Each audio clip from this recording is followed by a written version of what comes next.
कामका जैले घरैमा थुनियो बिहे भए तिमी सही हुने हो पोखरामा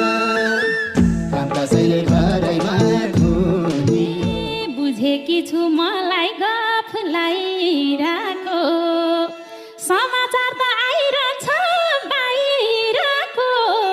पोखरामा बुझेकी छु मलाई गफलाई राको बदनाम गर्ने अरूको काम काको पछि न दौड कान्छामा पोखरा